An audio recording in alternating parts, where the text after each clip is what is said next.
Yeah, I don't know. I think it's supposed to sound like a camera shutter, but I know it has a the same the ominous whatever. All right, shut up. All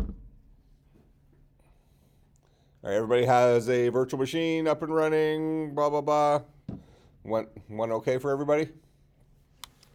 I didn't see anybody screaming on Slack, so that could be either didn't get on Slack because you're lazy, didn't do the homework, or everything went smoothly. Usually it's one of the first two. So again, I'll remind you, make sure that you have Slack installed on your devices. You have notifications turned on for CSC300. You've joined the CSC300 channel. Because I am telling you now, there's always a risk I might put some crazy thing up there like a keyword and then have a quiz that day where you just have to write the word that was posted on Slack. Spelled correctly. And it might even just be like random stuff and you can't talk to each other. Otherwise, Mr. Gonzalez comes in and things happen. Did I tell you guys the other day he was in the zone? Did I tell you about that? Oh my gosh, it was so terrifying. So he was brushing his teeth. He went into the zone for 5 minutes. What do you think happened? The house burned down? 12 dead, 4 missing. Nothing but a toothbrush. That escalated really fast. I thought we were... This is like 11 o'clock at night.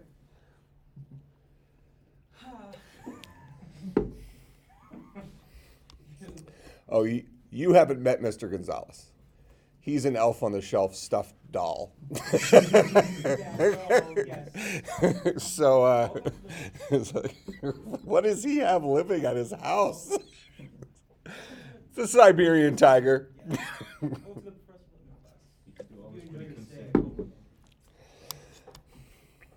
Yeah, and if you've been on, everybody should know this by now. If you've been on Slack, here we'll even put it. We have a Gonzalez emoji, an emoji on Slack. There he is. So he's well known in the department. Now you've been introduced. His brother's down in the makerspace. Everybody's met Crazy Joe? Yeah. All right. So today we're going to be transitioning from Java to C++. And so we're going to start by reviewing some Java stuff. So here's going to be our instructions for today. We're going to create a dice object, reminding ourselves how to create objects in Java. We're going to have a constructor that takes in some number of sides. We're kind of, creating a dice roller-y thing. So if I say 6 sides, that's going to be a 6-sided die. And then we're going to use that object to roll it 10 times and just print out the roll the 10 times. So it should be, a 2, then a 4, then a 3, then a 6, blah, blah, blah. That kind of stuff. So we're going to write it in Java first, see it work, and then we're going to look at the equivalent program in C++. Okay, again, remembering that the way human beings solve problems, memory, asking questions, repetition, 100% of programming languages have facilities for those 3 things. So we're looking at a language we're already familiar with, then we're going to look at a language we're not familiar with, doing the equivalent thing, and that should get us 75% down the road for starting to use that language as a productivity tool, right? And then we'll kind of learn the nuances in C++. All right, so I do have another gift for everybody in here.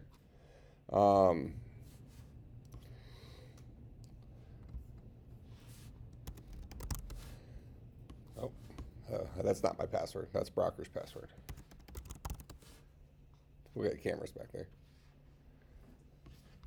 He's like freaking out. All right, some of you have used this before, but if you go to Visual Studio Code, how many of you have used VSCode before? So in 200 we used Atom, I think, right? So text editor, Atom, there is Atom for Linux as well. VSCode has started to become pretty popular, so and they have a Debian installer, which runs very well with Ubuntu. So if you go to code.visualstudio.com, and go to the downloads. You can, the one you want is you want the .deb one. The other one's for Red Hat, Fedora. Go ahead. This is for Linux. the Linux. Yep, we're on Linux. Yeah, whenever you see this ninja move, now I'm Mac, now I'm on Linux.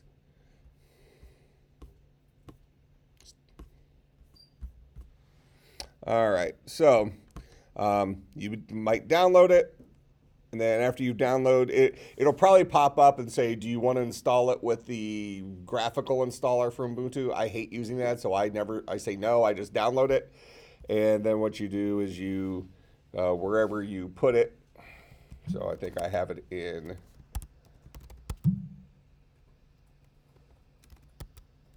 the downloads folder. So it downloads a file that looks like this, code, blah, blah, blah, blah, blah, .deb. And then the line is this one right here. So we're going to do this as superuser. We're going to use apt to install something. What are we going to install? The file there. So if you move into the downloads folder, like here, if I type ls, I see it there. It would be sudo apt install.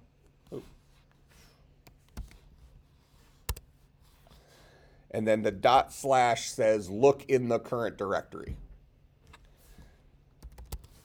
And then if you just start typing code and press tab, it'll complete it. So that's what you'll type, sudo apt install / blah, blah, blah, then it'll do the magic.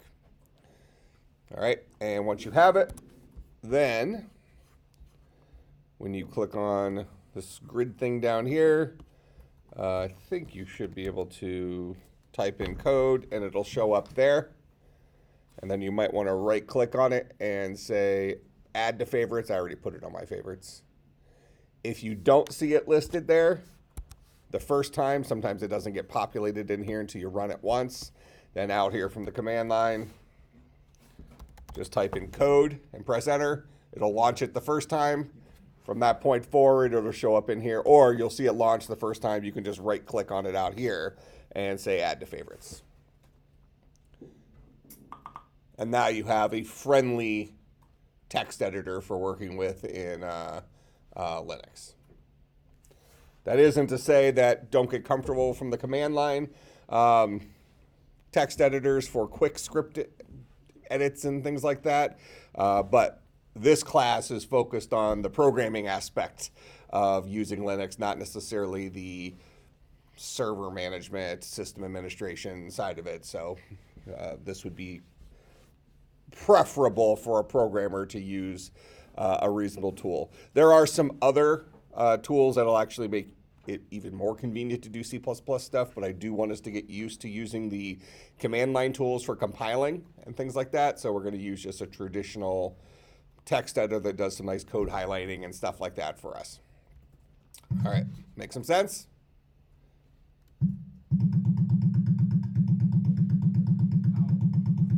Look how focused Clancy is.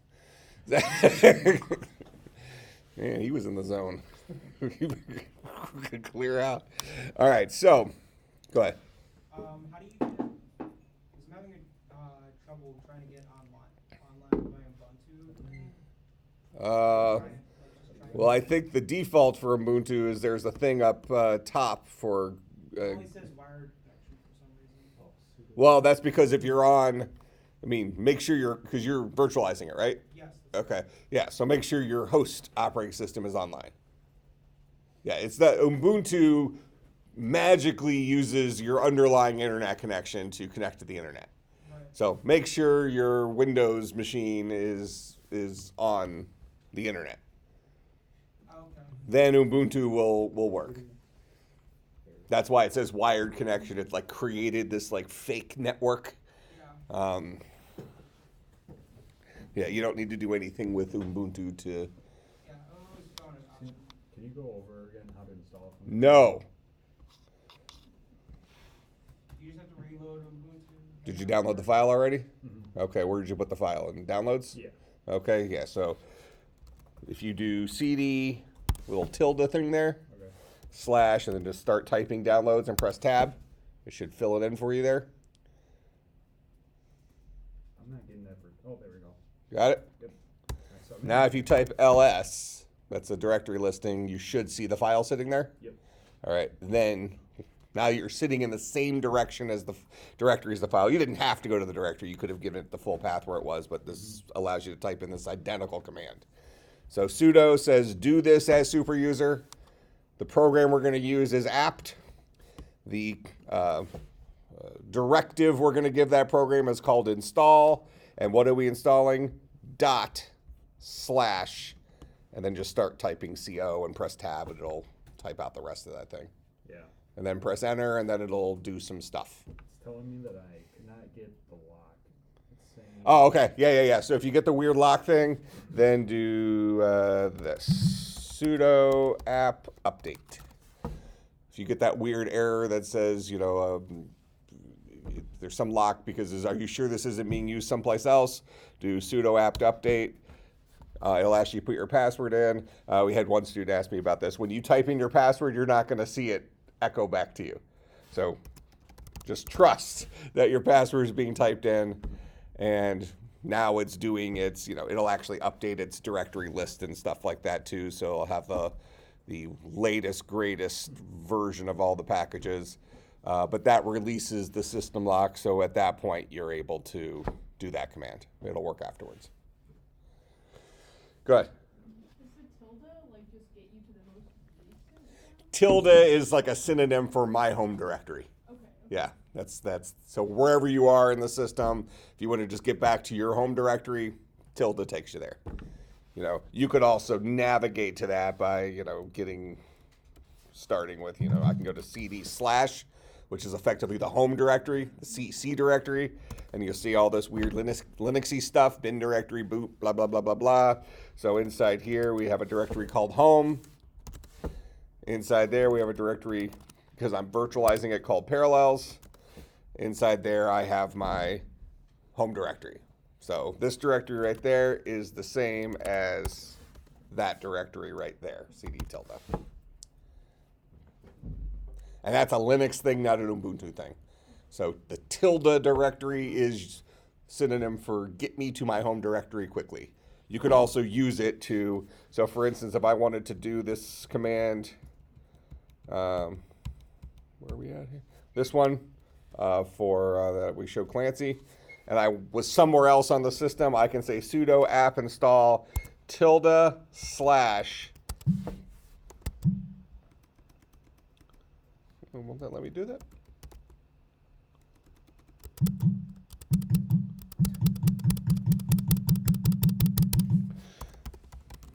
Downloads.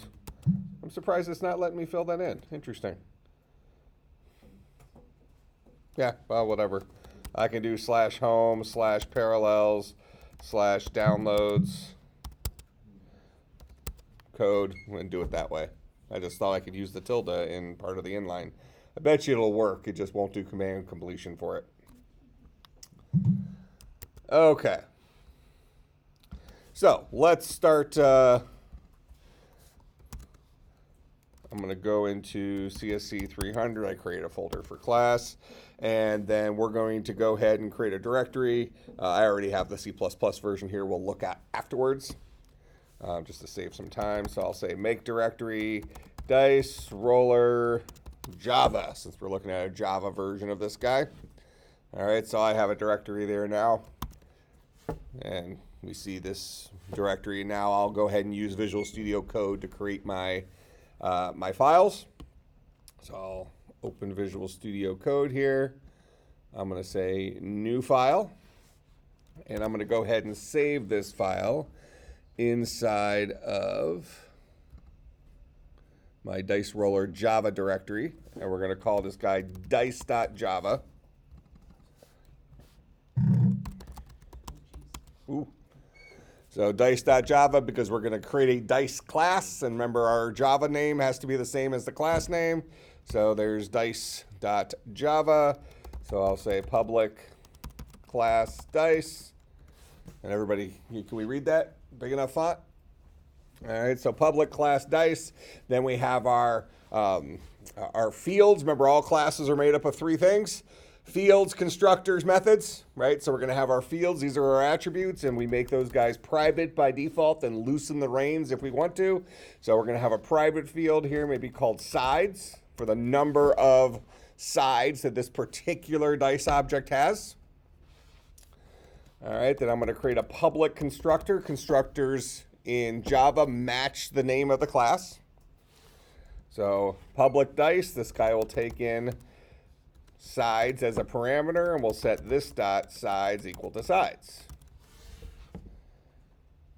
So far, so good. No surprises. Good. Sorry, when I'm writing, it doesn't show any of the color.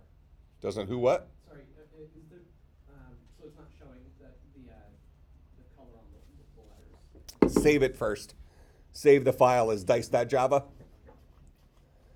Otherwise, it won't know the kind of thing you're creating. It's just creating a generic text file. So if you save the file first, it'll color code stuff. That work?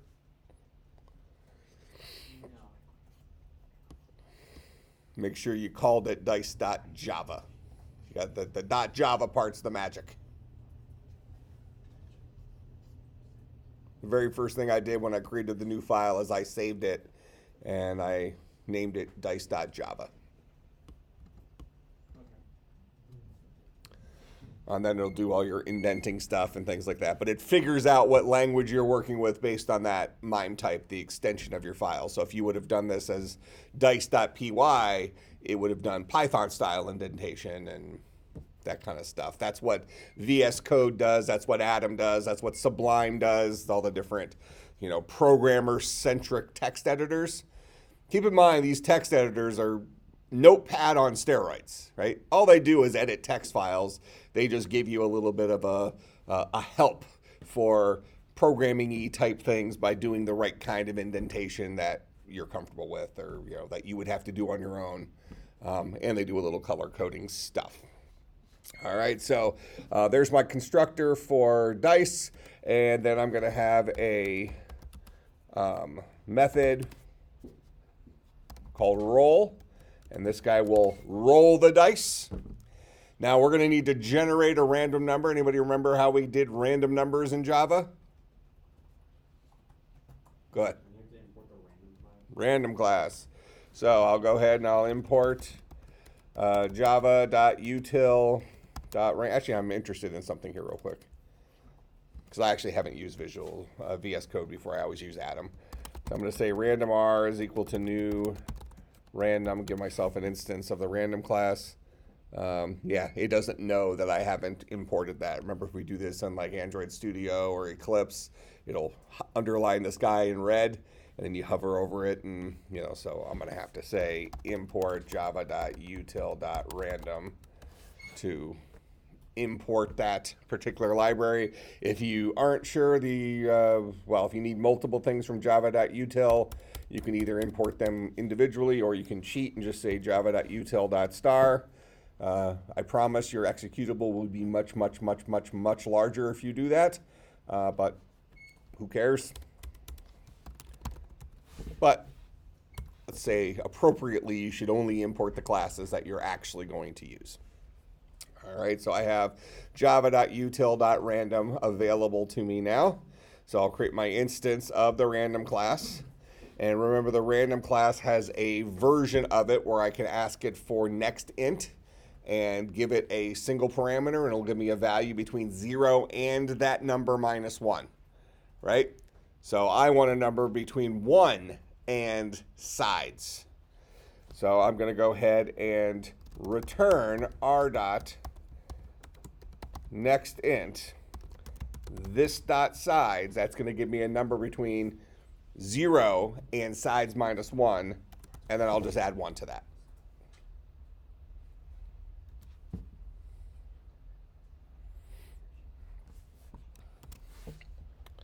Okay, so that's my roll method.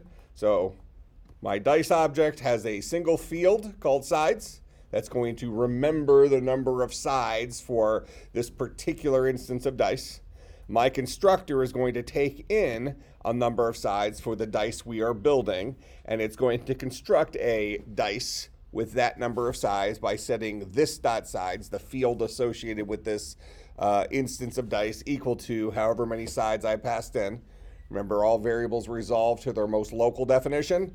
So when I say sides here, it resolves to this guy right here. Notice that it, well, I say it highlighted it, but it actually highlighted anything that says sides, so ignore that. So this guy right here is associated with that local scope of int sides. This dot sides is my way of giving it the full path to where you can find that sides variable, like we were just out at the command line in Unix. And if I want to get to my home directory, it's /home /parallels blah, blah, blah. So it's that I'm giving it the full path, saying, look, don't try to resolve this locally. Go to the fields associated with this class. So I'm saying set this guy's field sides equal to the local variable sides. So this will construct my dice object when I call upon it. And then I'll be able to use that instantiated dice object to call his roll method. What we're supposed to do in this case is do it 10 times. Make sense? All right, so we're going to go ahead and we're going to create a new file. And I'm going to go ahead and save this. So I'm going to save this guy as we've historically called our main class's driver, the guy that's going to have our public static void main in it. Name it whatever you want, but that's what I'm going to call it. All right, I'm going to say public class driver because it has to match the name of the class. So we have our public class driver. Is your Visual Studio not working? Yeah, I can't. It's still like front end locked. It's like saying that there's unattended updates. So then I go to the software update, but it won't load. So now I'm trying to get it to run. That's out here? Yeah. So I'm not really sure. So you don't have to worry about it's it. an apt-get thing? Yeah. So like when I try to like run the, so you've it says it done updates, but then it doesn't actually run the updates that are preventing it from installing Visual Studio. Okay, but you've done sudo apt update, Yeah. and that unlocks it. Sort of. So it says. So like it looks like it's like getting the stuff, but Okay. then it just says 253 packages can be upgraded, but it doesn't actually upgrade them, I don't think. Well, that's okay. That should still unlock it. And then I do change directory to downloads. And then you do the sudo apt install code thing. Mhm. And what does that tell you? It just says it's got the front end lock still on it, which is weird. Oh, interesting. Try rebooting your Linux real quick. Yeah. I bet you that'll fix it.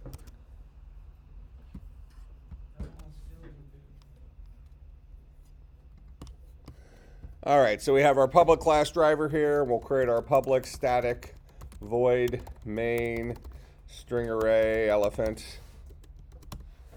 Why am I allowed to call this guy elephant instead of args? Doesn't matter. Yeah. As long as, whatever I call it here, this guy, what Java's expecting is it's going to pass in a string array. It doesn't care what I call it here, but if I'm going to use it for, these are the command line arguments coming in, then I will reference it as elephant here. And just to give you an example of when you might use command line arguments, if I go back to my terminal here, we assume that we wrote a Java program called apt. I'm providing it a single command line argument called update. So I'm giving my program input before the program even starts, as opposed to my program saying, please enter a number of sides, and I enter that in. If we think about our historic programs that maybe run on Linux, written in C, these are system calls. If I say ls-a, that says give me a directory listing, but show me all the details. So this is a command line argument I'm giving to a computer program called ls. Does that make sense? And that's going to show me all the files. Actually, this is not the details. This is it just show me even hidden files. Because by default, if I say touch.lol, so now I've created a file named .lol. So any file that has a period in front of it is by default a hidden file. So if I type ls, I won't see it. But if I say ls-a, I now see it. So ls-a shows me all files, even the hidden ones. All right, when we start working with GitHub in Linux, GitHub's local directory is .git. So when you initially run it or type ls, you won't see it. Go ahead. Even just like in a graphical file explorer, is there a way to reveal hidden files? Maybe. I don't know the answer to that. Let's see.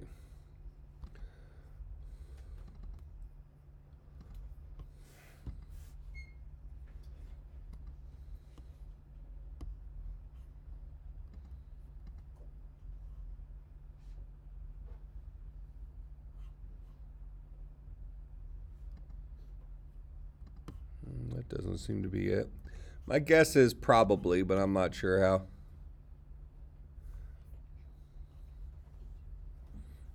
That's what I did. And the reality is, if you don't like this file explorer, you can just download a different file explorer. I mean, that's an advantage of Linux is, you know, you can just, there's programs for everything. So maybe there's one that gives you more information, or maybe one of these guys up here. Oh, wait, type. Oh, that just show hidden files. Ha ha! Ninja'd. So now home. Yeah, see, look at all these extra files in home. This is the resource file for the bash shell. So I go into CSC300. There's my LOL file. Go ahead. So how would you, because I see, how would you get into your Visual Studio so that you can access it via this, the command board? Just type code. Just type, Code and press enter, and that'll launch it. just code it in. Okay. That's the name of that's the executable. That's the name of the file. Oh, okay. So when you installed it, yeah, that just happens to be the name of the file. And then when you save it as, how would you find your like special CSC300 or whatever you named it? That's like where you have all the Java files and the Java files. Yeah, so when I do, if I hit save as, for instance, over here on the left, I clicked home. That's my home directory. And, oh, see, look at that. It shows, so this is using that same file explorer. Let's fix that. Oh yeah, you're right. Okay. Don't show hidden files.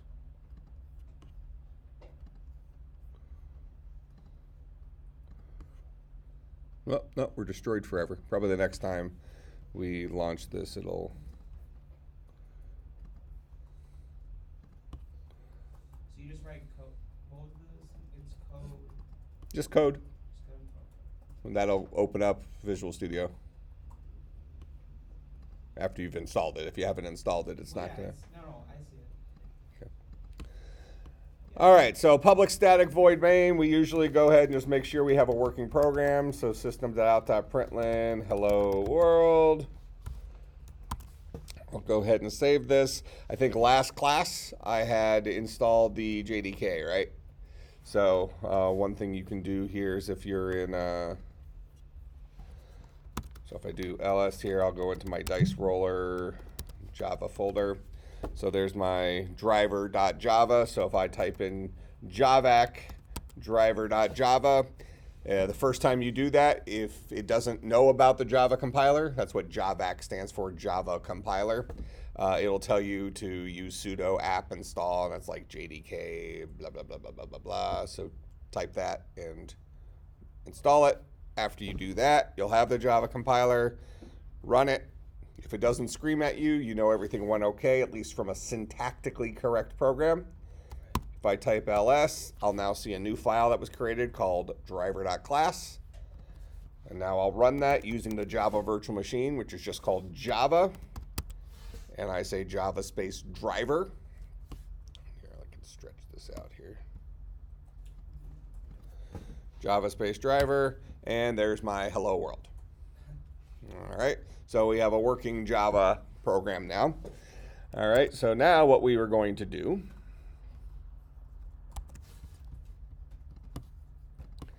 is we want to go ahead and create a dice object. So I'll say dice D is equal to a new dice, and let's just create a 6-sided die. So this is my call to the constructor. My constructor is expecting me to give it an integer for the number of sides. It will then set the local field sides equal to however many sides I pass in. So here's me passing 6 in for the integer it's expecting. This constructor will construct a dice object. What does the new keyword do for us? Go ahead. Instantiates an object and creates memory, right? So new keyword is always going to give us memory. So if I say system.out.println D here, what's going to be the output? Yeah, crazy memory address, right? So because D holds a memory address, new produces a memory address. What lives at that memory address is my instance of dice. So if I go ahead and compile this again, so remember, if we're working in Eclipse or we're working in Android Studio, what do we always do? Just go up and hit the play button. What's happening under the hood is it's compiling it and then running it. So we've made a change to our code. We now need to go and recompile that, and then we can run it, and there's the memory address of the dice we created. Yeah. So if you didn't compile it there, it just still say hello world? Mm-hmm. Yep, even though my text file, my .java file changed, my executable hasn't, my .dat class file was never regenerated. It's the old hello world one.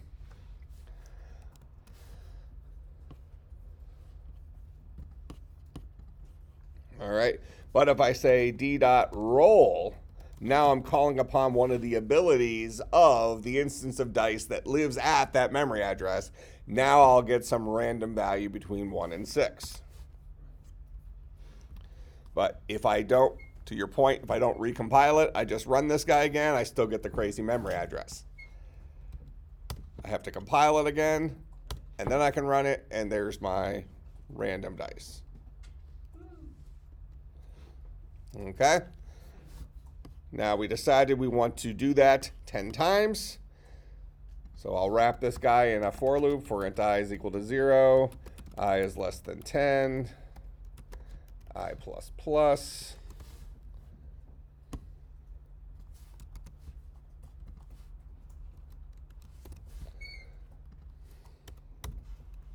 So now I'm going to repeat that guy 10 times. All programming languages give us facilities for memory. Here's me remembering an instance of dice.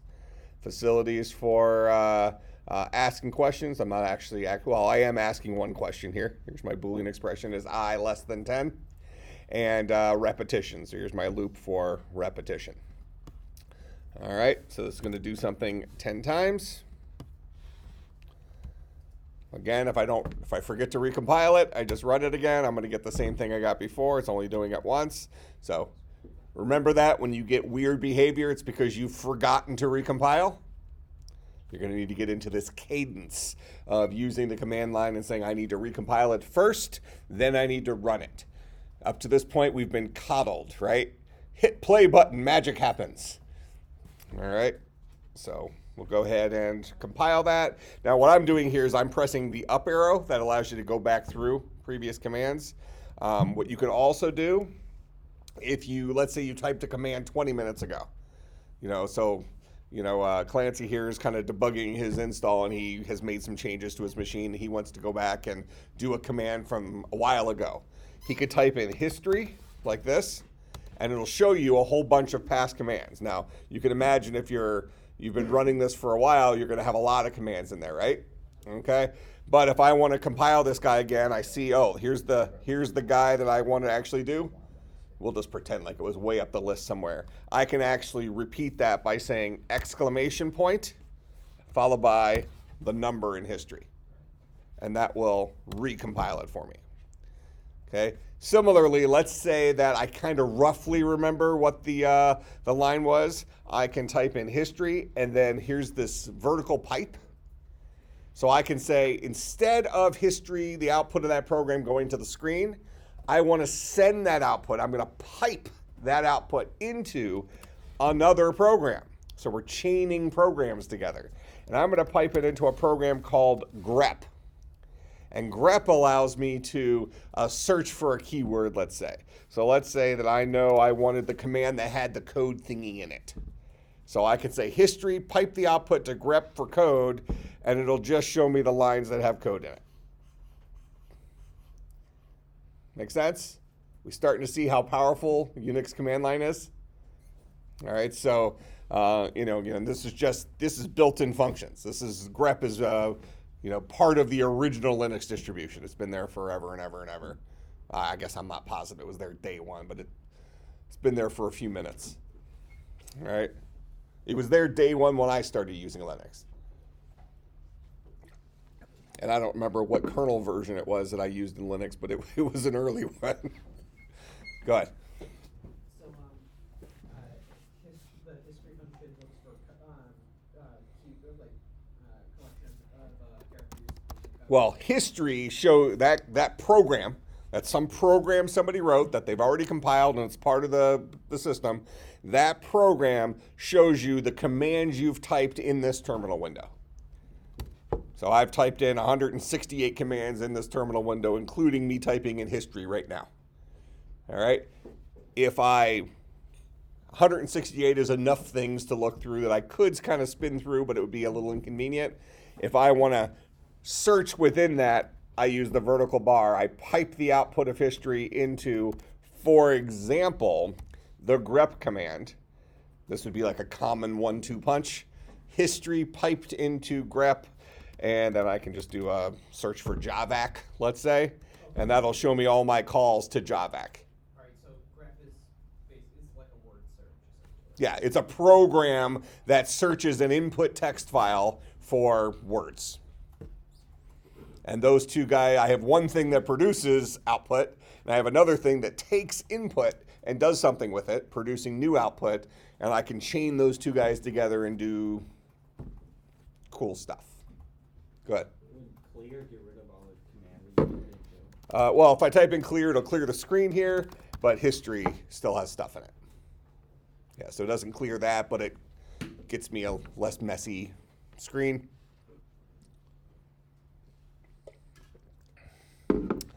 All right, questions so far? We're starting to get the feel for some of these things, and it's going to come with practice, right? And for instance, the things I do very fast are things that are almost muscle memory that I did when I was like 9, that I've been doing for a while. But there's tons and tons and tons and tons of stuff in Linux that I haven't necessarily worked with, and I haven't regularly used it in several years, so I'm sure there's going to be things I bump into in Ubuntu that are going to be surprises to me. All right, so this just comes with, you use the operating system just like every now and then you stumble into some sort of weird new feature of Windows that you haven't used before, same thing with Mac OS, that kind of stuff. All right, go ahead.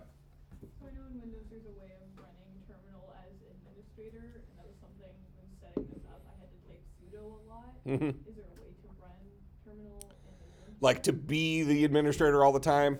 Well, there used to be. So you would just type in SU, and that would allow you to, so SU is superuser, you type in your password, and then, except I didn't type in the right password. Let's do a better job this time. So there's the right password. But you know what helped? You know what helped in this situation if you actually saw what you were typing. I had a similar issue. Yeah. My password. Yeah, so it looks like it doesn't let you do it. Okay. There probably is a way to do like a super user terminal. I wonder if I do sudo. I just want to let everyone know, do not change the directory of your, where you're running stuff in Visual Studio, because it just completely crashed my Ubuntu. Oh, good. Yeah, so that's always awesome. Sudo term, I thought was the name of it. Yeah. I don't know what the command is for terminal. Yeah. My gut feeling is there's a way to do it. But, yeah, you used to definitely be able to do it. Just say, I'm super user from this point forward. Anything I do. I'm your mess. Yeah. And then the funny thing is you'd always do rm.rf/remove recursively force everything from your home directory or the C directory, the base directory. So delete Linux. If you do that in superuser, bad things happen. There used to be T-shirts with that on it. Sure you want to destroy you. Just R thing, delete the next. Yeah. So we see how soft we've become as a technology community, right? People used to get that. You walk around with a T-shirt that says RM-RF/. People be like, "Oh man, you're gonna delete everything." Oh no. Now you look at it and say, "Did you mistype something?" Or gesundheit. All right.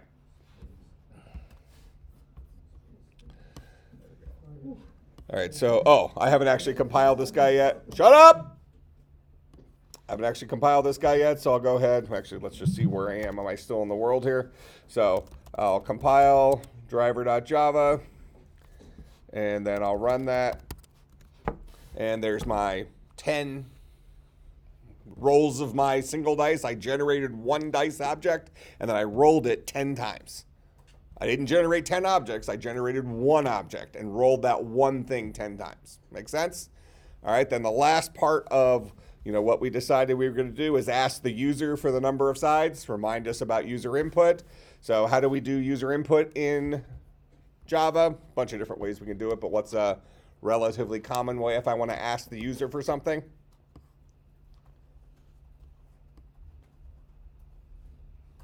Scanner. All right, so I'll go ahead and I'm going to import java.util.scanner. And then down here, I'll say scanner input is equal to new scanner. And I'm going to build this guy out of system.in. So that's the standard input for the operating system. All right. So system.in.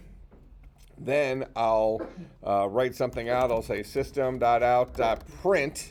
So I'll say print, that keeps it all on one line instead of kicking it down a line, kind of giving me a prompt. So we'll say how many sides. Then I'm going to go ahead and read that in. So int sides is equal to input.readline, like that. Now I'm going to go ahead and we're going to simulate a error.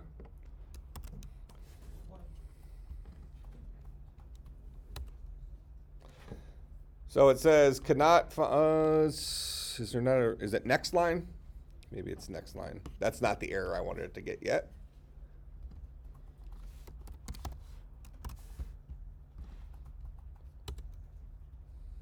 Yeah, that's the error I want. So input.nextLine returns a string. I'm trying to shove it into an int. So I need to convert that. Now, my plan is I'm going to give it I'm going to type in like the number 6, but it's going to read that in as a string and return it as a string. There actually is something called next integer that I can use, but we're going to pretend like we don't know about that we're always reading it in as a string right now. So if I have a string and I want to turn it into an int, what can I do? What's my tool that's in our toolbox for turning a string into an int? Well, okay, so let's go down that path. So that might be our first guess. So our first guess might say, okay, well, it's currently a string. I'm just going to make it an int. All right.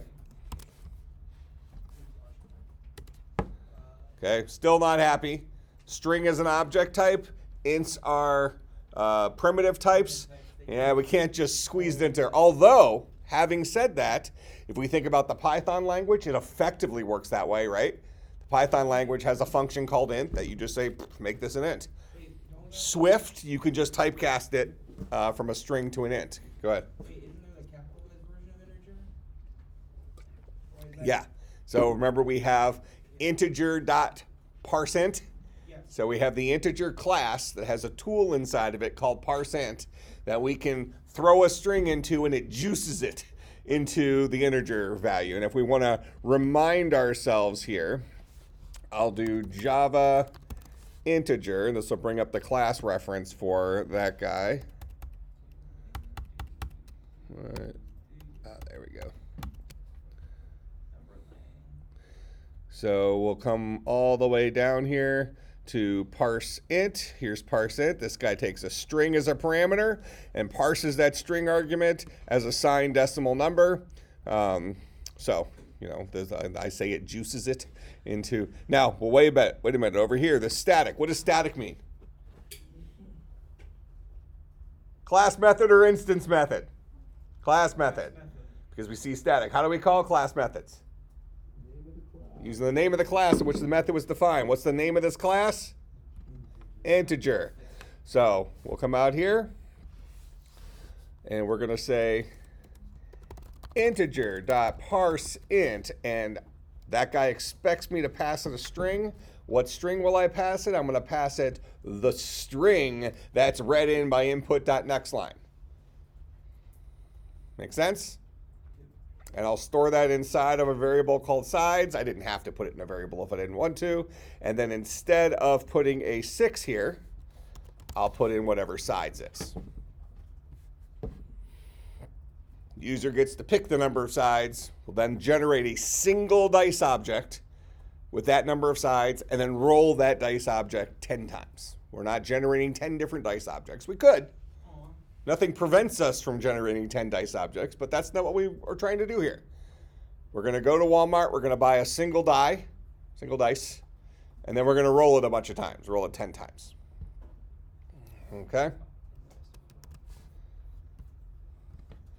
So we'll go ahead and compile this again, and then we will run it.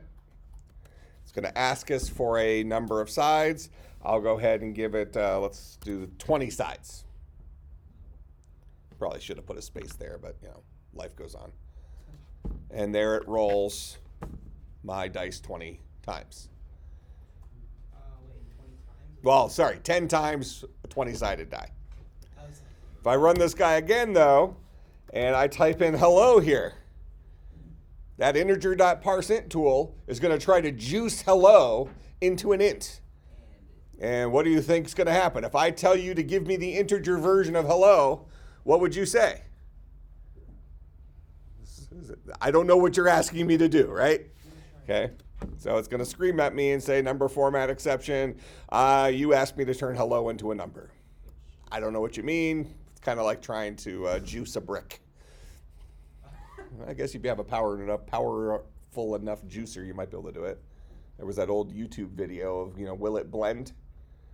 Where they just put all sorts of different things like iPhones and sticks and stuff like that to see if it would blend in this guy's industrial blender. What a waste.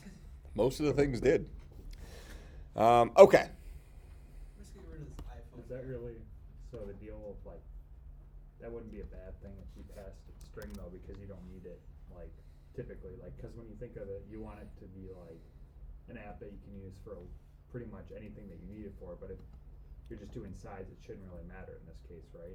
Well, but you mean if I pass it a... Like string. Like hello? Yeah. Well, yeah, but I'm trying to take... So this guy is fine with me sending him hello. It's when I throw it into this blender and say, hey, turn this into an int. If I pass it something that isn't intable, it's not going to be happy. That's where it's failing. Yeah. So I guess like the thing is like, instead of just having it not work, we could have like an instant or like a if statement where it's like if you pass it string, then say you must enter. Yeah, we can do something like this. We can try to do this stuff. Try.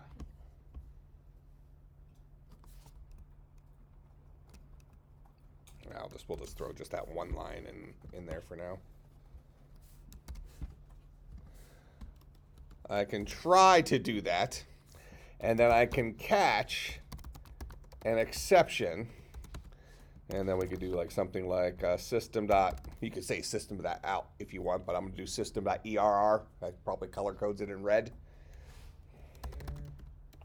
Println, give me an int. Exclamation point.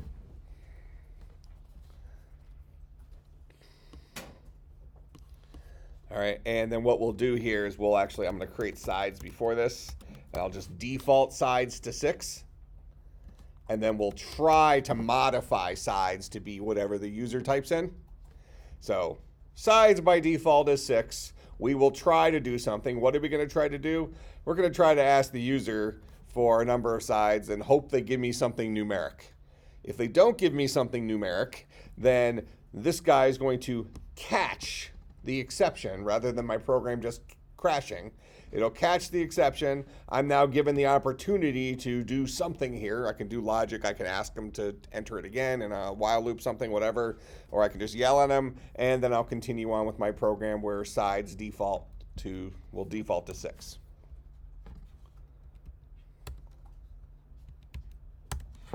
How many sides? If I type in 20, this will work just fine. There's my 10 times 20-sided die. Run it again. I type in hello. It's going to scream at me, give me an int. Oh, I didn't color code it, but well, whatever. So, yeah, because this is a 6-sided die. It rolled by default. Oh, so it would automatically just do it anyway. Well, because I did this. I defined sides to be an int that holds 6. Then I try to update the value of sides to whatever the user entered in. So then it just basically says you didn't give me You didn't give me an integer, so I'm not going to update sides. I'll just go with the original value of sides. We'll just roll over 6. Yep. Does that make sense?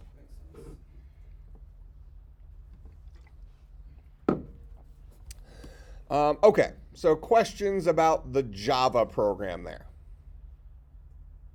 Make pretty good sense? Okay, so now we're going to open up some files. I'm going to go one at a time. So we're going to start off by opening a file called dice HPP. So just to kind of connect the dots here a little bit, dice.cpp is kind of like our dice.java file that has our class in it. But C++, you don't actually have to do this, but it's very common for us to do this, and it actually makes your code relatively self-documenting. You would create a header file. It's used to just be a .h file. Now the new standard is .hpp. So we're going to call this a header file. I'm going to open this guy first. So here's my header file. I have a class called dice. Here's my things that are private inside of dice.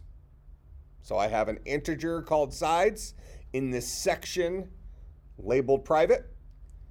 All right, so instead of putting private in front of each of your fields, you have an area that you've labeled as private stuff. And then you put the things in there that are going to be private. Make sense? So does this look relatively Java-esque so far? All right, then I have a public section.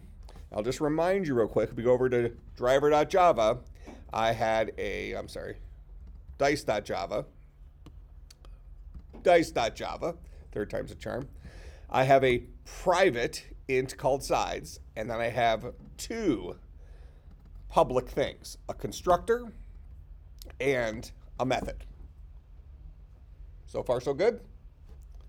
If I go back to dice HPP, now notice here in dice Java, this guy actually has the implementation inside of it. So not only have I defined the header for my constructor, I've also written the logic for it. Not only have I defined the header for my roll method, I've written the logic for it. Okay? All inside of this single file. Now you can imagine as this object gets more and more complex, you might have to scroll a whole bunch to find, whether a certain method is static or non-static, what does it return, what parameters does it take, all this stuff, right? If we go over to the header file here, notice I have my private section that lists whatever things are private. We can have private methods. Okay, so I just happen to only have a field here.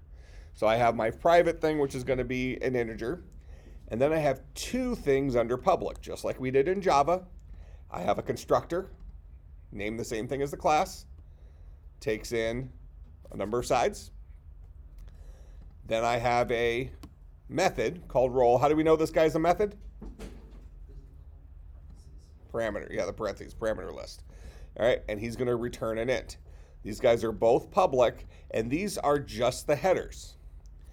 Doesn't this look kind of like my documentation here for integer that allows me to just see the headers of these different things? I know that crazy stuff is happening inside of any of these. There's logic that makes them drive, right? Okay, and I might care about that if I'm writing my own code. But when I'm looking at documentation, I really want to know what tools are in the toolbox and how do I use them. I haven't actually used them yet, and a lot of times I might not even care how they work. I just care that they work, right? You go and get in your car, you turn the key, you don't care how that engine starts rolling. You just expect it to start moving, and you hit a gas pedal and you're off, okay? So in many ways, we can say that a header file is a way for us to look at a class and at a glance see its abilities. Make sense? All right, now we do have some macro directives here. So this guy says, if not defined HPP, then go ahead and define it. This guy, this number include, this is kind of like a Java's import statement. So instead of import, it's hashtag include. We're including a library. And this is a library called standard input output .h. Pretty old school library because notice it's .h instead of .hpp. All right. So I'm including some library even though I'm not actually using it anywhere in here because this doesn't have the implementation. So I actually didn't have to put this in here. I could have put it in the next file, but whatever, it doesn't matter. You'll see what I'm getting at here in a second. All right, so if dice HPP is not defined, then we're going to define it. Here's the definition of it, and here's my end if for that define. This is more for compile time. You actually could probably leave that stuff off, and it would still work fine. All right, questions about this header file?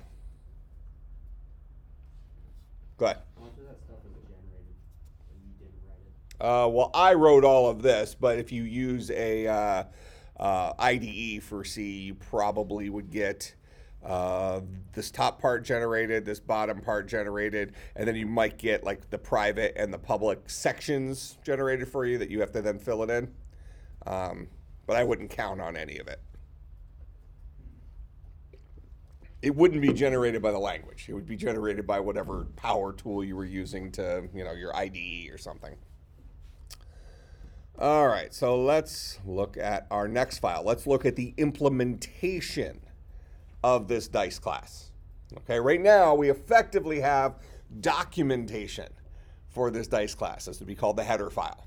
All right, and that's something that if we think about Java, we've disconnected dice.java into two pieces. One is the kind of the Cliff's Notes, the summary of what's in there, and then the other one's going to be implementation of that summary. If we wanted to connect this to something in Java, we might almost call this like an interface in Java. Remember those interfaces we talked about where it says, hey, you have to implement this stuff, but this is what it needs to look like. This is the features it must have. So we'll come up here to open file. We'll go to dice CPP for C++. All right. We'll open that guy up. Now, we didn't have to redefine our int size because this is already implemented, right? Int size is a int that's named size. There's no implementation to it. I'm going to now use it, but notice here at the top of dice CPP, we've included dice HPP. Now notice one difference here. We have double quotes around this guy versus these angle brackets around these other guys. Make sense? The double quotes mean it's one of my files, look locally.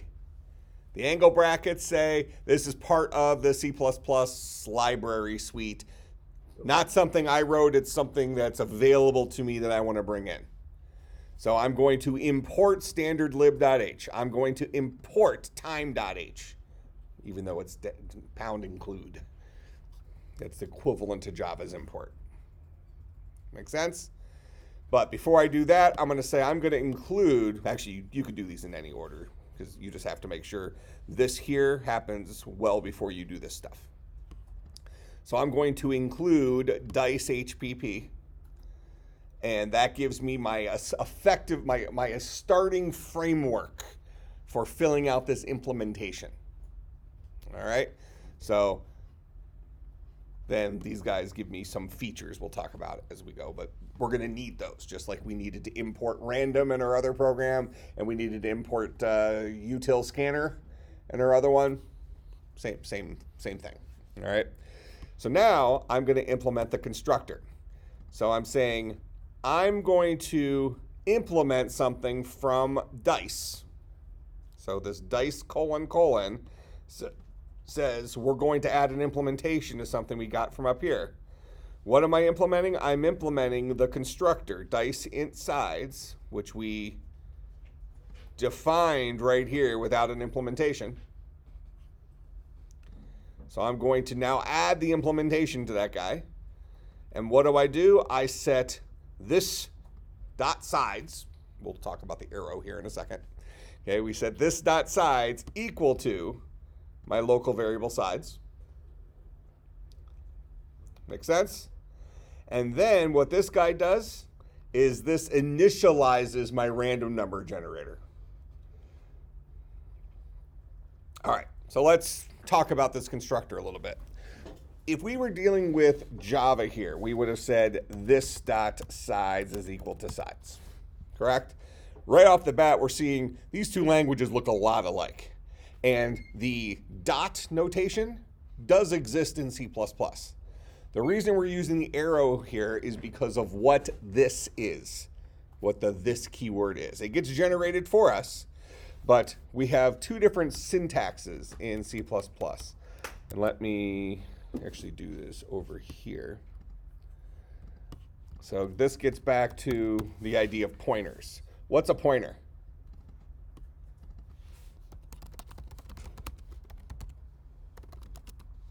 Variable for holding a what?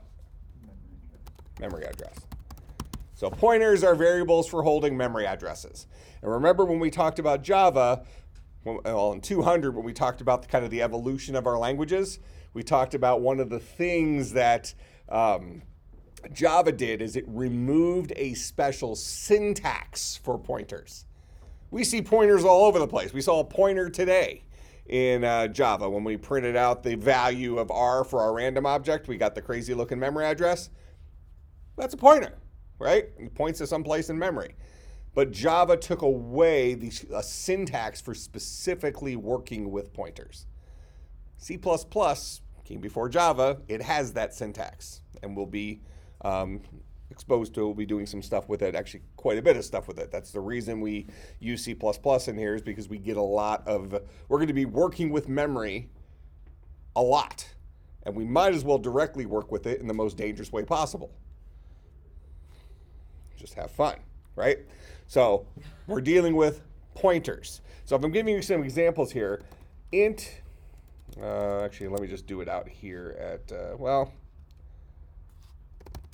I'll do it in here, just prepare that it's going to capitalize some stuff that I don't want capitalized. So if I say int a is equal to 5, that's a normal variable that we've seen 1,000 times, right? I have a variable named a capable of holding an integer. I'm going to put a 5 in there. If I say int star b is equal to the address of a, this says b is of type integer pointer. So b is a variable capable of holding a memory address for an integer. So a memory address which points to an integer. And what memory address am I going to put in there? Because this guy expects me to give it a memory address, right? It's something built for holding a memory address. That's what int star means. The star says memory address. So this is going to be a memory address of an integer. Variable name, I've just called it b. Nothing special there. So this is a variable capable of holding this kind of thing. This guy up here is a variable capable of holding this kind of thing. So if it's capable of holding an int, I need to give it a value that's an int. If it's capable of holding an address to an int, I have to give it the address to an int. So this ampersand here says, give me the address of the variable A. Make sense? So now, if I wanted to print this out, I'm just using pseudocode at this point, but just to quickly do this. If I wanted to print out A, I'm going to get a 5. If I wanted to print out B, I'm going to get crazy memory address. If I wanted to print out star B, I'm going to get a 5. Star B says, give me the value at that memory address.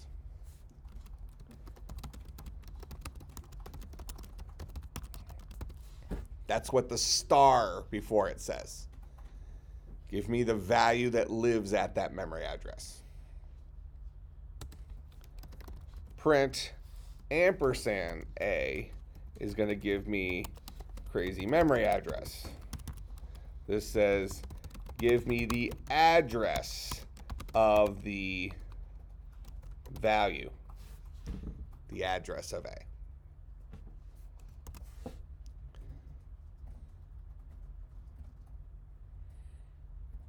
All right, make some sense?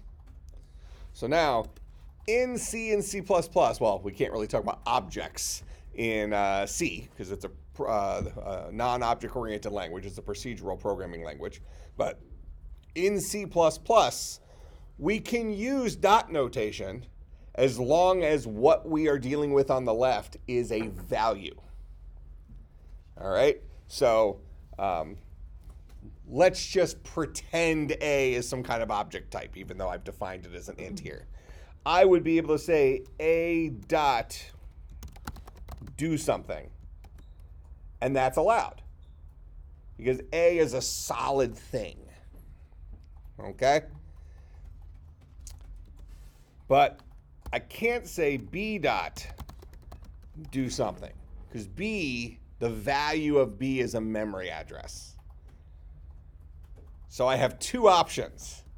I can say star B dot do something, or I can say B arrow do something. Those are synonyms for each other. So star B says first resolve the value that lives at that memory address, then using dot notation call some function or whatever.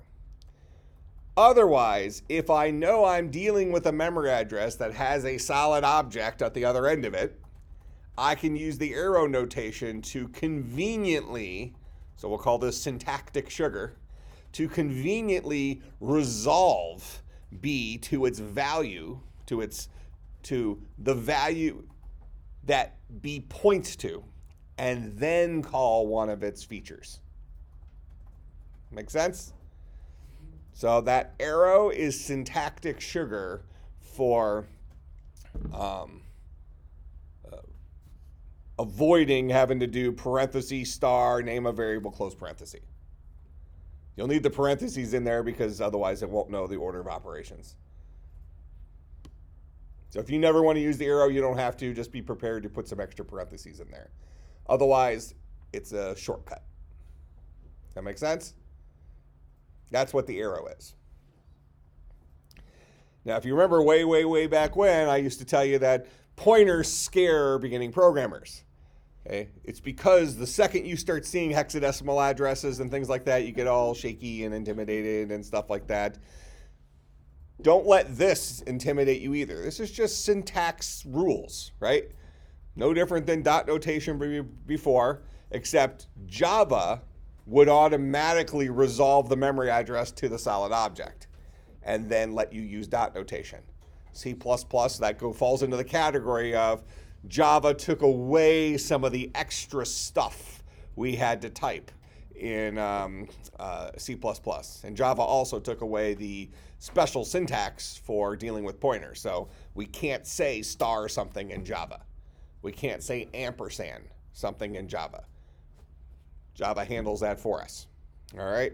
So Java just says, look, if you're going to call upon one of the object's members, just put a dot in here because dot notation is kind of the standard way of doing things, and we're already boiling it down for you in the way that it needs to be boiled down. Make sense? But in C++, the programmer is empowered to decide, what am I actually dealing with here on the left? Is this a memory address, or is this a value that a memory address points to? All right. Sometimes you'll have double pointers. You'll have an address. So you have a variable that points to an address. So for example, I can say int pointer, actually this will be, int pointer C is equal to the address of B. So B is a variable, right? It just happens to be a variable built for holding a memory address. So the address of B would be the location of B in memory. Not the location that B points to, but the location of B. So C points to B, which points to the address of A. Get how that's working? Okay. And I know we're out of time, so I'm just going to show you something real quick here in the end. That way you can test this for Tuesday and just kind of monkey see, monkey do. We'll talk about the details of this on Monday, but here's the code for roll. So this preheats the random number generator. When I want to roll something, I'm going to create a random number. I'm going to mod it by the number of sides, and I'll add 1 to it. And then over here on, we'll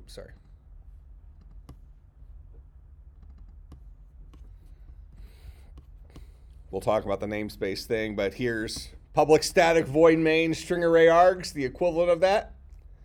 And inside here, I am going to read in a number of sides.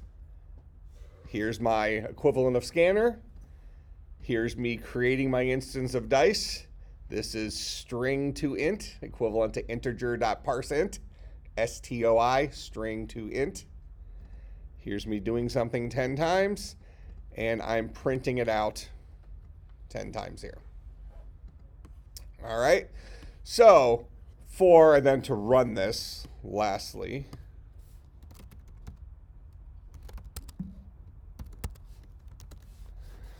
we're going to go ahead and you say G++, dice HPP, dice CPP, main CPP. So you need to compile all of those files. That turns it into a file called a.out, and then to run that ./a.out. How many sides? We'll say 20 sides, and there's my 20 sides. All right, so what I'll give you for homework, I'll go ahead and put those files up there as well so you have access to them. Actually, I'll probably paste them on Slack, let's say. In your virtual machine, get this program up and running and compile it, then run it and give me a screenshot of effectively this. Make sense? Kind of proving that you have your C++ stuff all working together. Is Go ahead. that like G++ compiler pre-installed? Yep. Yeah, it's part of the GNU compiler collection. GCC is called the GNU compiler collection. Yeah, GCC, G++, they're all on all Linux distributions. Well, I mean, that's what,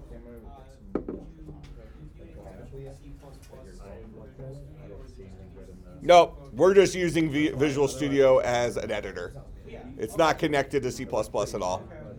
I think maybe the very first time you use Visual Studio for a C++ file, it asks you if you want to install the plugin for C++ to let it do the color coding extra good or something. But it's not linked to the compiler or anything. All right, I'll see everybody on Tuesday.